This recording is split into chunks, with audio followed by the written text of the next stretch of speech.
And today we will discuss the topic hematinics and erythropoietin and drugs which are related to this topic. आज हम लोग बात करेंगे blood से related drugs और मोस्टली आपके सिलेबस में जो ड्रग्स मेंशन हैं दैट इज आयरन और आयरन डेरिवेटिव्स, हम लोग उनकी बात करेंगे। बट उससे पहले हम लोग एक जो नॉर्मल क्वेश्चंस आपके एग्जाम में आते हैं एज पर पीसीआई ऑल ओवर इंडिया, वो क्वेश्चंस क्या हैं, वो क्वेश्चंस किस तरह से क्वेश्चंस आ सकते हैं, इसको जान लें हम लोग। तो नॉर्मली क्वेश्चंस क्या आते हैं कि write a note on some haematinic agents, ऐसे आ सकता है कि how the haematinic agents works, कैसे ये काम करते हैं। क्वेश्चन ऐसे आ सकता है कि write the classification of haematinic agents.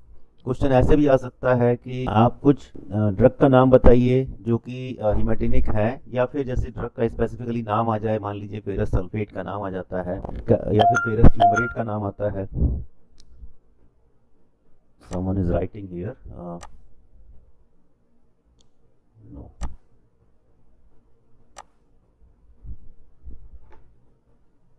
ठीक है, तो इस टाइप के जो क्वेश्चंस आपको मिलते हैं, हमें उसका आंसर एक सही तरीके से एग्जाम में करना होता है ताकि हमारे मार्क्स जो हैं वो फुल मार्क्स आए, अच्छे मार्क्स आए, बेहतरीन आए। इस रेफरेंस में हम लोग आज इस टॉपिक को उठाएंगे। एक सामने डायग्राम दिखाई पड़ रहा है आपको, इसमें सबसे ऊपर लिखा हुआ है एनीमिया और नीचे एक बोन का डायग्राम बना है। इसको बोन में आप सब जानते हो कि बोन के अंदर एक बोन मैरो होती है और बोन मैरो में एक प्रोसेस होता है, उसको बोलते हैं हम लोग एरिथ्रोपोइसिस। जब एरिथ्रोपोइसिस कम होता है तो एनीमिया हो जाता है। ठीक है, और एनीमिया की कंडीशन में किडनी में से जो है एरिथ्रोपोइटिन नाम का एक जो एलिमेंट है वो रिलीज होता है, जो कि बोन को एलिसिट करता है कि यस अब आप बोन अब आप ब्लड का फॉर्मेशन या आरबीसी का फॉर्मेशन स्टार्ट करिए। कुछ सेल्स के बारे में जान लें हम लोग। नॉर्मली जो सेल्स होती हैं हमारी बॉडी में, तो ये स्टेम सेल्स होती है, मल्टी पोटेंशियल हिमेटोपोइटिक और हिमेटोसाइटोब्लास्ट टाइप की सेल्स होती हैं। और इनसे जब हम इसके कई फ्यूज बनते हैं, इस पाथवे से कई मॉलिक्यूल बनते हैं, कॉमन माइलियोइड प्रोजेनाइटर या फिर कॉमन लिम्फॉइड प्रोजेनाइटर, इस टाइप से कई एक तरह से दो सेल बनती हैं। उसके बाद फर्दर सेगमेंटेशन होता है और एरिथ्रोसाइट बनती है, जिस एरिथ्रोसाइट पे हम फोकस करने जा रहे हैं आज। मतलब बाकी सेल्स को नहीं ध्यान देना है, नहीं पढ़ना है, इनकी बातें हम लोग बाद में करेंगे या फिर जहाँ रिस्पेक्टिव टॉपिक आएगा वहाँ इनकी बात करेंगे। यहाँ इम्यूनिटी की बात भी नहीं करने जा रहे हैं, प्लाज्मा सेल की बात भी नहीं करने जा रहे हैं। बेसिकली बात करने जा रहे हैं हम लोग केवल और केवल एरिथ्रोसाइट्स की। ठीक है, तो यहाँ फोकस करना है, इस पूरे पाथवे में हमें केवल एक जगह पर फोकस करना है। ओवरव्यू करते हैं तो डेफिनेशन की बात आती है कि सबसे पहले हम जाने कि डेफिनेशंस ऑफ हिमेटेनिक्स क्या है, आयरन के मोस्टली सोर्स क्या हैं, किन किन सोर्सेज से आयरन मिलता है, आयरन का डिस्ट्रीब्यूशन बॉडी में कैसे होता है, किस तरीके से होता है, और डिस्ट्रीब्यूशन से रिलेटेड प्रॉब्लम क्या हो सकती है। इनको डिटेल में नहीं बल्कि इनको शॉर्ट में जानना है। Iron metabolism and elimination, iron body में कहाँ मेटाबोलाइज होता है या फिर कैसे एलिमिनेट होता है। डिफरेंट आयरन प्रिपरेशन जैसे ferrous sulphate, ferrous fumarate, carbonyl iron, इस टाइप की प्रिपरेशंस हैं। लेकिन उन खाली प्रिपरेशंस को पढ़ने से तो काम चलेगा नहीं, आपको उन सब के बारे में ये सारे के सारे डिस्क्रिप्शन समझाने पड़ेंगे जो कि आपने यहाँ पे ऊपर मेंशन कर रखे हैं, तभी आपको मार्क्स मिलेंगे। केवल ड्रग का नाम लिख देने से तो मार्क्स मिल नहीं जाएंगे। आयरन पॉइजनिंग ट्रीटमेंट, अगर आयरन ज़्यादा हो जा रहा है, आयरन की पॉइजनिंग हो जा रही है तो उसका ट्रीटमेंट कैसे होगा। फिर एरिथ्रोपोइटिन का क्या रोल है, जैसे मैंने पहले अभी इस डायग्राम में बताया आपको, दिस इज एरिथ्रोपोइटिन, ईपीओ से लिखा हुआ है, इसका क्या रोल है, इन चीज़ों को हमें समझना है। और इसके अंतर्गत हम लोग पहले स्टार्ट करते हैं डेफिनेशन से, और डेफिनेशन में आ जाता है आपका these are substances required in blood formation are used as adjuvants in treatment of anaemia. मतलब ये ब्लड के फॉर्मेशन से रिलेटेड हैं, एनीमिया का ट्रीटमेंट कर सकते हैं या करते हैं। एनीमिया क्या है, अब anaemia occurs when the balance between production and destruction of RBCs is disturbed by blood loss और impaired red cell formation due to deficiency. दो वजह से ब्लड का दो आरबीसी का जो एनीमिया जो है उसके होने के दो कारण हो सकते हैं, या तो ब्लड का फॉर्मेशन कम हो या फिर ब्लड का डिस्ट्रक्शन यानी कि टूटना ज़्यादा हो जाए, इस वजह से एनीमिया हो सकता है। और डिस्टर्ब कैसे होता है, मतलब प्रोडक्शन कम हो जाए, डिस्ट्रक्शन ज़्यादा हो जाए तो भी एनीमिया होगा। अब डिस्ट्रक्शन के कारण क्या हो सकते हैं, या फिर ब्लड लॉस के कारण, या तो एक्यूट लॉस होगा या क्रॉनिक होगा।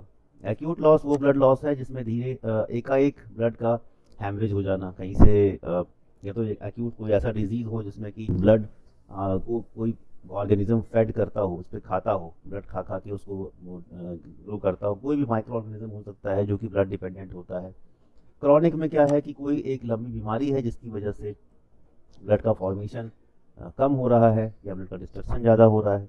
दूसरा है कारण impaired red blood cell formation due to deficiency of essential factors. अब यहाँ क्या हो रहा है कि आरबीसी का फॉर्मेशन वो कम हो जा रहा है, impaired red blood cell formation due to deficiency of essential factors. Essential factors जैसे iron, vitamin B12 and folic acid, ये तीनों ऐसे हैं जो इसेंशियल फैक्टर हैं किसी भी एनीमिया को जो प्रोवोक करते हैं। अगर इनकी कमी हो जाए तो एनीमिया हो सकता है। तो नंबर 1 पे आता है आयरन। आयरन क्यों आता है? क्योंकि आयरन एक हीमोग्लोबिन का मेजर कंपोनेंट है। विटामिन B12, इस कैटेगरी में विटामिन B12 भी आता है और फॉलिक एसिड भी आता है। एक वजह और हो सकती है, that is bone marrow depression या हाइपोप्लास्टिक एनीमिया। आप सब जानते हो कि बोन मैरो में आरबीसी का फॉर्मेशन होता है, बोन मैरो में आरबीसी का फॉर्मेशन होता है, और अगर ये फॉर्मेशन कम हो जाए, बोन मैरो डिप्रेस हो जाए, आरबीसी का फॉर्मेशन कम करे, तो इसको बोलेंगे हाइपोप्लास्टिक एनीमिया। हाइपो माने कम, प्लास्टिक माने सेल्स, और एनीमिया मतलब तो आप जानते ही हो। एरिथ्रोपोइटिन डेफिशिएंसी या एरिथ्रोपोइटिन जो पिगमेंट है, एरिथ्रोपोइटिन जो कि ब्लड का प्रोडक्शन बढ़ाता है, कहाँ? अस्थि मज्जा जिसको आप बोलते हैं, बोन मैरो में। बोन मैरो के अंदर आरबीसी का फॉर्मेशन बढ़ाने का काम कौन करता है? एरिथ्रोपोइटिन करता है। तो एरिथ्रोपोइटिन की डेफिशिएंसी हो जाए। अगला फैक्टर है इंक्रीज्ड डिस्ट्रक्शन ऑफ आरबीसी, इसको बोलते हैं हीमोलिटिक। हीमो माने ब्लड और लिटिक माने ब्रेकडाउन, हीमोलिटिक एनीमिया। तो अगर हीमोलिटिक एनीमिया है तो भी आरबीसी की डेफिशिएंसी होगी। तो ये बहुत सिंपल सी बातें थी, हमने समझा है कि भाई आरबीसी का लॉस किस वजह से हो सकता है। तो तीन से चार फैक्टर्स हमने समझा इन बातों को कि मेजर जो इम्पेयर्ड आरबीसी फॉर्मेशन है due to deficiency of iron, vitamin B12, folic acid, इसकी वजह से एनीमिया हो सकता है। फिर अगला बोन मैरो डिप्रेशन है, और उसके बाद increase destruction of RBC, blood loss, acute और chronic, impaired red blood formation due to deficiency. अब बात करते हैं डिस्ट्रीब्यूशन की। Distribution of iron in the body, जो फर्स्ट स्लाइड थी ये बहुत इंपॉर्टेंट है आपके लिए, इसमें आपको लिखने के लिए बहुत कंटेंट मिलता है, इसलिए इसको एकदम याद करने की ज़रूरत है। Distribution of iron in body, जब डिस्ट्रीब्यूशन की बात करते हैं तो iron is essential body constituent, yes we know this is essential constituent. Total body iron is in an adult is 2.5 to 5 gram, और एवरेज अगर देखें तो 3.5 ग्राम आयरन होता है पूरी बॉडी में। अगर आयरन की कॉन्सेंट्रेशन को नापें तो 3.5 ग्राम के आसपास मैक्सिमम होता है, 3.5 ग्राम, और ये 2.5 से लेकर 5 ग्राम तक रेंज करता है। जैसे it is more in man में ज़्यादा है, 50 mg पर kg के हिसाब से होता है। देन इन विमेन में 38 mg पर kg के हिसाब से होता है डिस्ट्रीब्यूशन इसका। mg पर kg की हम जब बात करते हैं, इसका मतलब है कि अगर उसका वेट 50 kg है तो 50 से इसको मल्टीप्लाई कर लेंगे। हीमोग्लोबिन Hb, इसकी कॉन्सेंट्रेशन कितनी होती है? 66% होती है। Iron stores as ferritin, iron जो बॉडी में स्टोर होगा तो फेरिटिन की फॉर्म में स्टोर होता है, ठीक है। एंड हीमोसिडेरिन, फेरिटिन एंड हीमोसिडेरिन 25%, तो मतलब 75% जो होता है ये फेरिटिन की फॉर्म में, और हीमोसिडेरिन दो फॉर्म में स्टोर होता है आयरन, ये याद करने की जरूरत है। Iron stores as ferritin and haemosiderin as 25%, इन दोनों की बात 25% हो, sorry. Myoglobin in muscles, myoglobin की फॉर्म में होगा तो 3% मसल्स में होता है। पैरेनकाइमल आयरन की बात करें तो ये पैरेनकाइमल आयरन एंजाइम वगैरह में होता है जो प्रेजेंट, ये 6% के आसपास होता है। फिर डेली रिक्वायरमेंट कितनी है, तो पहले हमने बात कर लिया यहाँ पे डिस्ट्रीब्यूशन क्या है, स्टोर कैसे होता है, अब बात कर लिया डेली रिक्वायरमेंट कितनी है आयरन की। To make good average daily loss, iron requirements are, adult male में कितना है 0.5 से 1 mg, ये डेली में चाहिए डेली जो रिक्वायरमेंट है, ठीक है। 13 माइक्रोग्राम पर केजी इसका एवरेज है। दोनों फॉर्म में आप याद कर सकते हो, किसी भी तरह से माइक्रोग्राम पर केजी के हिसाब से याद कर लीजिए, या फिर आप 0.5 से 1 mg के आसपास इस डेटा को याद कर सकते हैं। एडल्ट फीमेल में 1 से 2 mg होता है ये, और ड्यूरिंग मेंस्ट्रुएशन थोड़ा ज़्यादा है। इन्फेंट्स में 60 माइक्रोग्राम पर केजी है, इन्फेंट्स में 60 माइक्रोग्राम पर केजी है। चिल्ड्रन में 25 माइक्रोग्राम पर केजी है और प्रेग्नेंट वुमेन्स में 3.5 mg ये होता है। ठीक है, ये इसकी डेली रिक्वायरमेंट है। कोई भी दो सेगमेंट आप याद कर सकते हो, वैसे एडल्ट मेल का याद रखिए, एडल्ट फीमेल का याद रखिए, तो बेटर है 0.5 से 1 mg और 1 to 2 mg इसमें इनकी डेली रिक्वायरमेंट है। ठीक है, ये ध्यान रखिएगा। तो एडल्ट में आयरन ज़्यादा होता है तो यहाँ रिक्वायरमेंट कम है मेल्स में, और फीमेल्स में क्योंकि लेस होता है अमाउंट में, तो इसलिए रिक्वायरमेंट इज ग्रेटर। अब डाइटरी सोर्स ऑफ आयरन में क्या है, कहाँ कहाँ से आयरन मिलता है? तो डाइटरी सोर्स की जब बात करते हैं तो लीवर से मिलता है, एग यॉक से मिलता है, ऑयस्टर से मिलता है, ड्राई बीन से मिलता है, और ड्राई फ्रूट्स में मिलता है, व्हीट में होता है, व्हीट जर्म में होता है, और ईस्ट में होता है।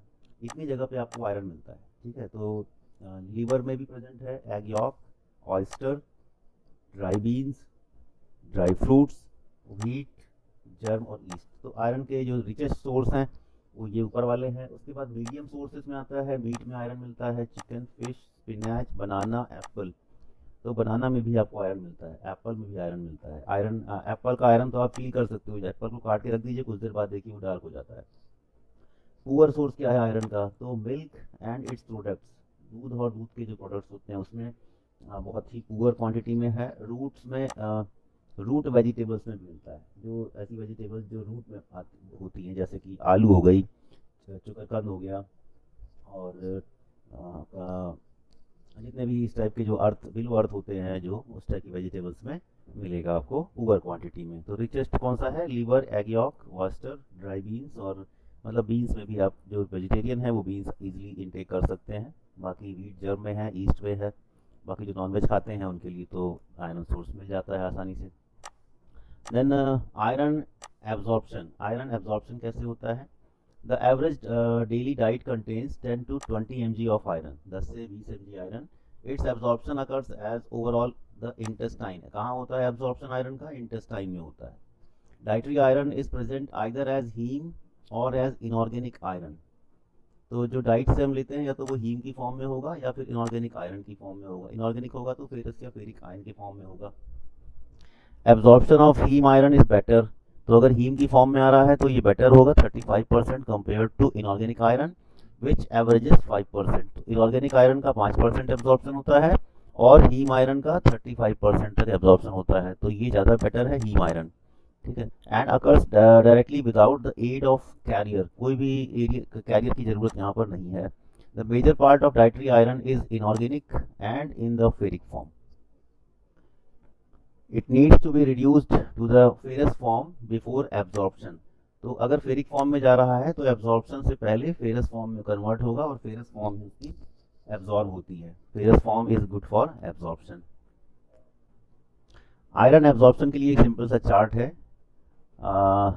बेसिकली इसको हम लोग जो डाइटरी आयरन होता है ये हीम की फॉर्म में है। Factors facilitating iron absorption. Iron का एब्जॉर्प्शन बॉडी में कैसे बढ़ जाता है, ठीक है, इसकी बात कर लेते हैं। एसिडिक इन्वायरमेंट जब होगा तो रिडक्शन ऑफ फेरिक आयरन होता है by favouring dissolution and reduction of ferric iron. ये चीज़ देखिए, तो फेरिक आयरन रिड्यूस होगा तो फेरस फॉर्म में आ जाएगा, तो इसलिए क्या होगा फेरस फॉर्म। मैंने पहले भी कहा कि फेरस फॉर्म का एब्जॉर्प्शन ज़्यादा होता है। तो अगर हम एसिडिक फूड लेंगे, मान लो सिट्रिक एसिड ले लिया, या फिर स्टमक में एसिड का एब्जॉर्प्शन ज़्यादा हो रहा है तो भी ऐसा होगा कि आयरन का एब्जॉर्प्शन बढ़ जाएगा।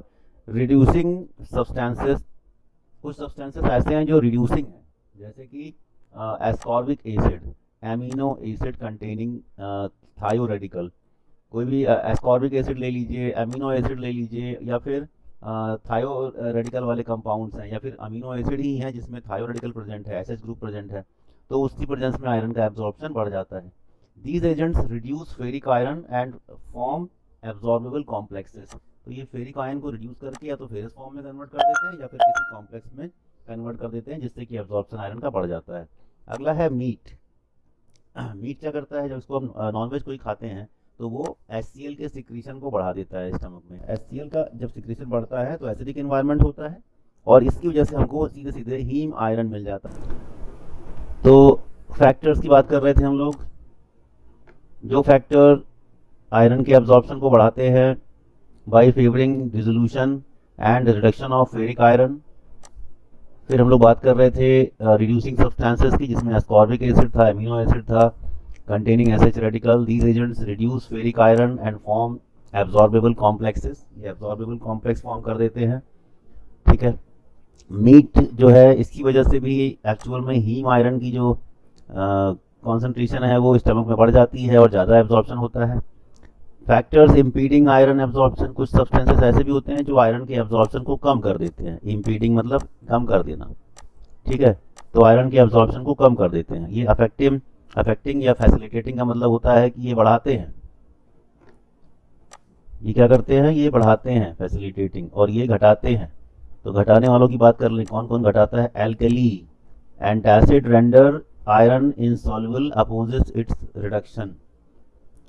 तो एल्कली यानी कि एंटासिड, जैसे डाइजीन वगैरह होता है ना, जब इसको हम खा लेते हैं, इसको पी लेते हैं, तो क्या क्या करता है, ये आयरन को घुलने से रोक देता है, आयरन को इनसॉल्युबल रहने देता है, अंदर घुल नहीं पाता आयरन, और रिडक्शन नहीं हो पाता इसका, मतलब फेरिक से फेरस फॉर्म में भी कन्वर्ट नहीं होता। फेरिक से फेरस कन्वर्ट होने में एसिडिक इन्वायरमेंट चाहिए, इसलिए नहीं हो पाता, तो एब्जॉर्प्शन कम हो जाता है। Phosphates rich in egg York, तो जो एग यॉक होता है उसमें फॉस्फेट्स होते हैं, फॉस्फेट्स भी आयरन के एब्जॉर्प्शन को कम कर देते हैं।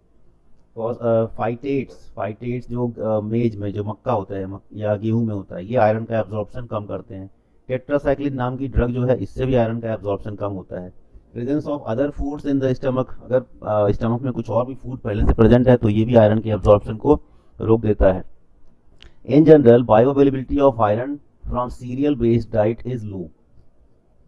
तो अगर सीरियल बेस्ड डाइट, अनाज अगर हम ज़्यादा खा रहे हैं तो अनाज की प्रेजेंस में आयरन का एब्जॉर्प्शन कम होता है, ध्यान रहे। इसलिए कहते हैं अनाज तो खाइए पर सब्जियां भी खाइए। म्यूकोसल ब्लॉक की बात कर लेते हैं हम लोग। The gut has a mechanism to prevent entry of excess iron in the body. Gut जो हमारी होती है, जिसमें बैक्टीरिया प्रेजेंट होते हैं, वो क्या करती है, prevent excess entry of iron in the body. Body में एक्सेसिव आयरन को जाने से रोकती है, मतलब लिमिट कर देती है।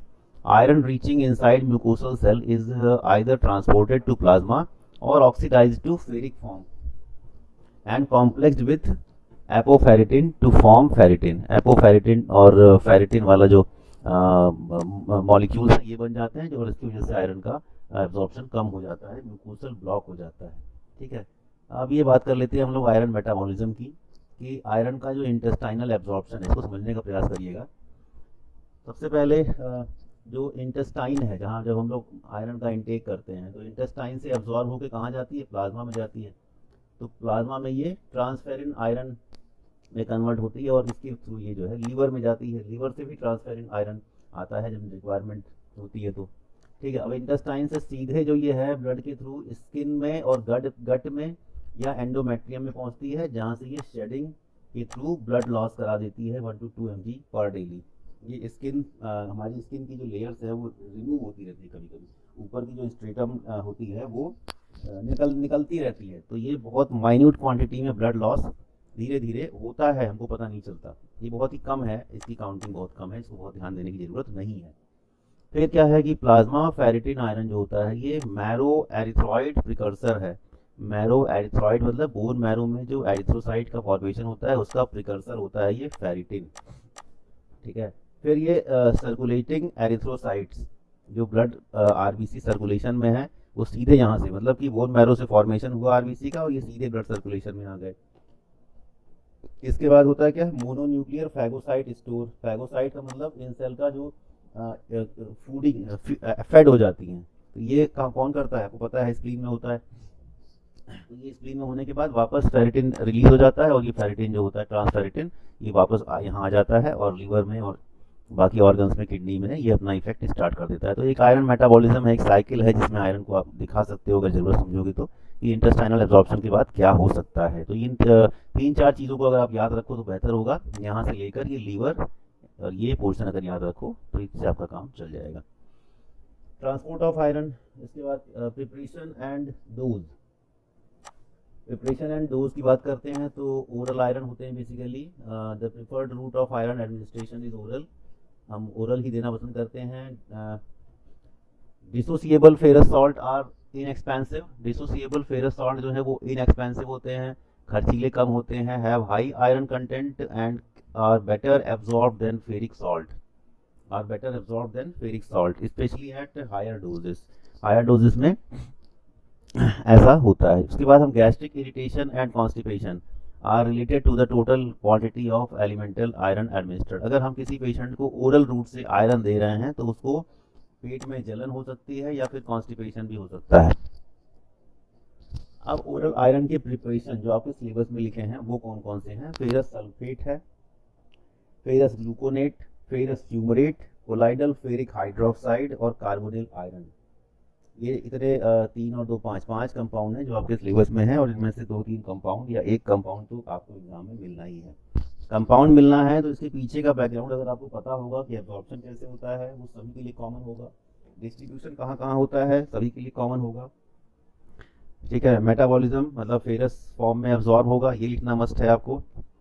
उसके बाद आते हैं हम लोग ड्रग पे। Ferrous salts are cheap, high iron content, better absorb than ferric salt, ठीक है। तो फेरस सॉल्ट जो है वो सस्ते हैं और उसमें आयरन कंटेंट ज़्यादा है, better absorb than ferric salt, all have same degree of gastric tolerance, सभी में same degree of gastric tolerance है।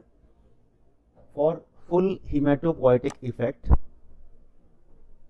adult dose of 200 mg of elemental iron given daily in 2 or 3 divided doses is in empty stomach। और child की बात करें तो 3 to 5 mg per kg in 3 divided doses। Prophylaxis की बात करें तो 30 mg elemental iron per day is sufficient होता है, 30 mg एलिमेंटल आयरन प्रतिदिन अगर आप दोगे तो सफिशिएंट होगा। एडवर्स इफेक्ट ऑफ आयरन की जब हम बात करते हैं, एडवर्स इफेक्ट ऑफ आयरन की जब हम बात करते हैं तो ईपीगैस्ट्रिक पेन कॉज करेगा, हार्ट बर्न कॉज करेगा, नोजिया कॉज करेगा, वोमिटिंग कॉज करेगा, ब्लोटिंग कॉज करेगा, स्टेनिंग ऑफ टीथ कॉज करेगा, मेटालिक टेस्ट कर देगा। और इसके बाद tolerance to oral iron can be improved by initiating therapy at low dose and gradually escalating to the optimum dose. Gradual escalation of optimum dose मतलब धीरे धीरे dose को बढ़ाने वाली बात करते हैं हम लोग यहाँ पे। सबसे पहले ईपीगैस्ट्रिक पेन होगा, अगर किसी आयरन ज़्यादा दे रहे हो किसी पेशेंट को तो ईपीगैस्ट्रिक पेन होगा, मतलब पेट में दर्द होगा। हार्ट बर्न होगा, हार्ट बर्न का मतलब होता है कि ये बर्निंग सेंसेशन होता है स्टमक का, और हार्ट से कोई मतलब नहीं है, इसका ध्यान रहे। हार्ट बर्न का नाम हार्ट बर्न है लेकिन दिल जलता नहीं है, ये केवल बात करते हैं हम लोग स्टमक की। नोजिया कंडीशन होती है, वोमिटिंग उल्टी जैसा फील होता है, ब्लोटिंग गैस बहुत बनना पेट में, स्टेनिंग ऑफ टीथ दांतों का काला पड़ना या कलरेशन बदल जाना, मेटलिक टेस्ट, अब मेटल खाओगे तो टेस्ट मेटल का तो आएगा ही, ठीक है। कोलिक मतलब कोलन में पेन एटसेट्रा हो सकता है, ठीक है। ये इसके एडवर्स इफेक्ट हैं। पेरेंट्रल आयरन करेंगे वो जो कि इंजेक्शन के थ्रू दिए जाते हैं, बहुत ही कम ट्राई करते हैं हम लोग पेरेंट्रल दें। अब ऑर्गेनिक प्रिपरेशन, सबसे पहला प्रिपरेशन है iron dextran, iron sorbitol citric acid इसमें मिला होता है, ferrous sucrose and ferric carboxymaltose. Iron dextran intravenous भी दे सकते हैं, इंट्रामस्कुलर भी दे सकते हैं। Colloidal preparation of ferric oxyhydroxide complex with polymerised dextran, ये कर सकते हैं, ये दे सकते हैं हम लोग। हाई मॉलिकुलर वेट और more than 6000 Dalton dark brown viscous liquid होता है आयरन डेक्स्ट्रॉन। और आयरन डेक्स्ट्रॉन देते हैं हम लोग इंट्रामस्कुलर रूट से, आईएम इंजेक्शन दिया जाता है इसका। एब्जॉर्ब थ्रू लिम्फैटिक, ये लिम्फैटिक सर्कुलेशन के थ्रू एब्जॉर्ब होता है। देते कैसे हैं? इंट्रामस्कुलर देते हैं। किसको देते हैं? आयरन डेक्स्ट्रॉन देते हैं। और reticuloendothelial cell where iron dissociates and it made available to the erythron for haem synthesis. ये क्या होता है कि रेटिकुलो एंडोथेलियल सेल्स इस कॉम्प्लेक्स को ब्रेक करती है और ये हीम सिंथेसिस के लिए रिस्पॉन्सिबल हो जाता है। In the injected muscle 10 to 30% of dose remain locally bound and becomes unavailable for utilisation for several weeks. होता क्या है कि जब हम इंजेक्शन देते हैं इंट्रामस्कुलर तो ये रिटेन कर लेता है टिश्यू और धीरे धीरे उसको रिलीज करता है वहाँ से, तो उसके लिए हफ्तों तक वहाँ पे हमें इंजेक्शन रिपीट करने की ज़रूरत नहीं होती है। Thus 25% extra need to be added to the calculated dose.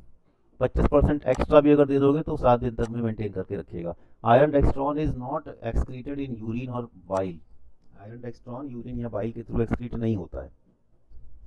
Intramuscular route की जब बात करते हैं तो given deep in gluteal region using Z track technique. Injection लगाने का जो होता है टेक्निक जेड ट्रैक टेक्निक होती है, उसमें हम इंक्लाइंड वे में डीप इंजेक्शन लगाते हैं। जब भी आप कभी इंजेक्शन लगाना सीखोगे तो आप जेड ट्रैक टेक्निक सीखोगे। एक होता है वर्टिकल 90 डिग्री पर लगाते हैं इंजेक्शन, बहुत पेनफुल होता है, होता है जेड ट्रैक। क्योंकि हैवी सॉल्ट है तो जेड ट्रैक टेक्निक से इसका इंजेक्शन लगाया जाता है। कहाँ लगाते हैं? ग्लूटियल मसल में लगाते हैं। ग्लूटियल मसल कहाँ की मसल है? ये हिप की मसल है। Iron डेक्सट्रॉन can be injected 2 ml daily और ऑन अल्टरनेट डेज और 5 ml each side on the same day. ठीक है, 5 ml दोनों तरफ लगाओगे, एक बार एक तरफ, एक बार एक तरफ, एक ही दिन में 2 बार। ठीक है। After test dose 0.5 ml injected IV over 5 to 10 minutes, 2 ml injected per day by taking 10 minutes for injection. Alternatively, total calculated dose is diluted to 500 ml or glucose saline solution infused IV over 6 to 8 hours under constant observation. इसके तरीके होते हैं और कुछ problems भी आ सकती हैं इनको देने पर, जैसे गिडीनेस हो गया और पैरास्थीसिया हो गया या फिर चेस्ट में टाइटनेस की फीलिंग आ जाए, ऐसा इसके कुछ साइड इफेक्ट हो सकते हैं इसके आयरन डेक्सट्रॉन के। ठीक है, दूसरा मॉलिक्यूल, इसकी और रिएक्शन भी देख लेते हैं हम लोग।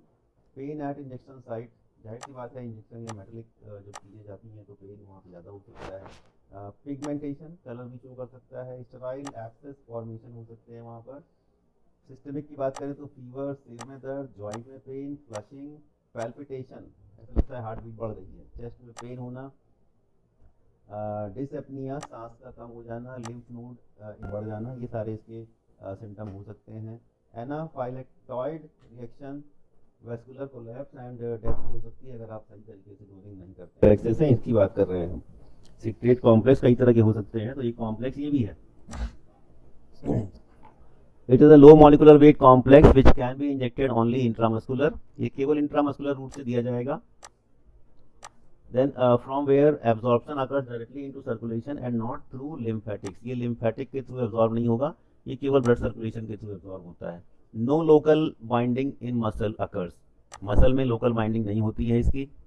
चलिए, और इसका जो एक्सक्रीशन है, dose is excreted in urine, ये यूरिन में 30% तक एक्सक्रीट हो जाता है, तो जो एक्सक्रीट हो जाते हैं उनको अच्छा माना जाता है। अब दूसरा है iron sorbitol citric acid complex, इसे डिटेल समझते हैं इसको।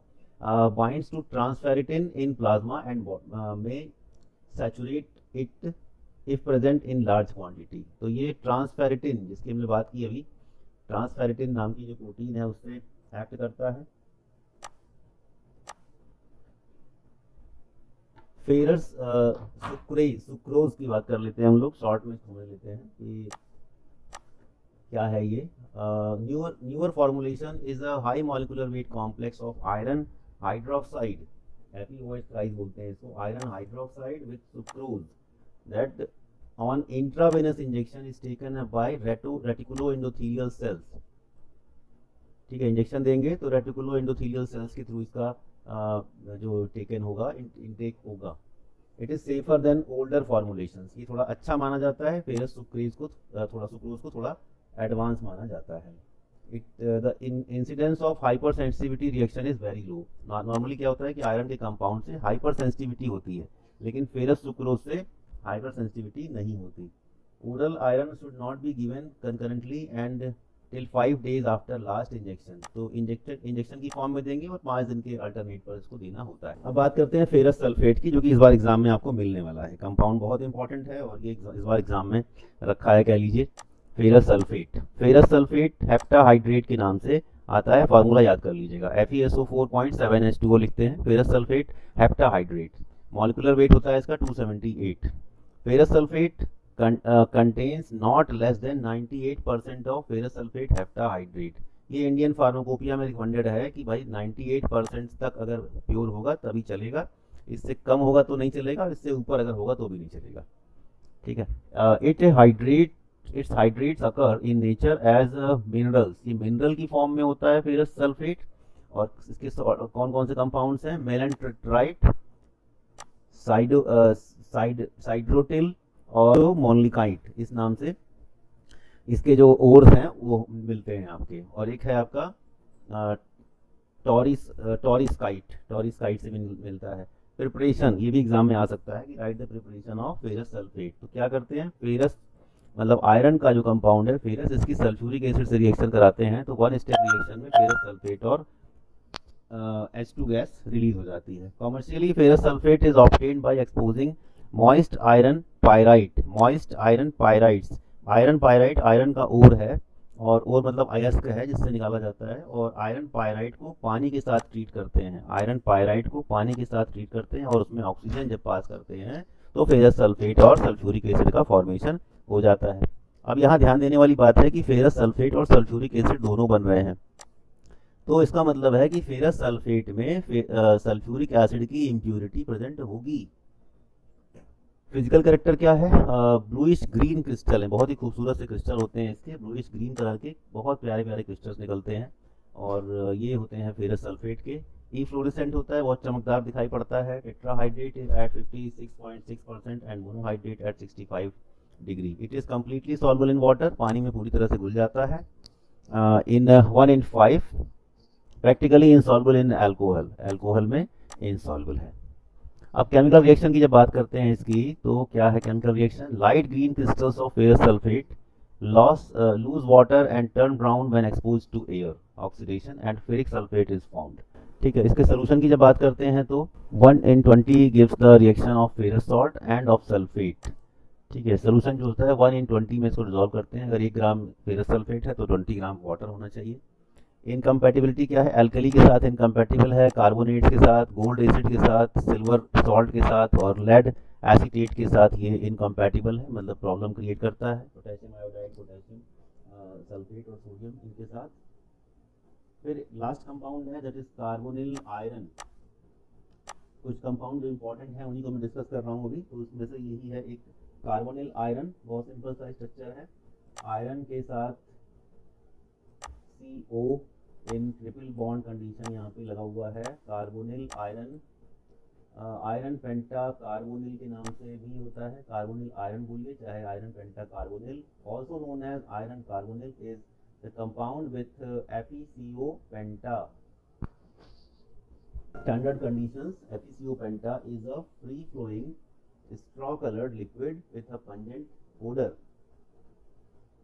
अब इसका यूज क्या है? Use as dietary iron supplement, एक बार comment, is used as a dietary iron supplement and to treat iron deficiency anaemia. Iron deficiency anaemia की बात करते हैं हम लोग तब इसको दिया जा सकता है। Carbonyl iron is available under the following different brand names: Feosol, carbonyl iron, carbonyl Fe के नाम से आता है, आईकार C के नाम से आता है, आईकार पेडियाट्रिक के नाम से आता है, एंड इको के नाम से आता है। ये 4-5 नामों से मार्केट में अवेलेबल है। ये पूछता है आपसे कि write some marketed preparation of carbonyl iron, then you can write yes Icar C, Icar paediatric and eco.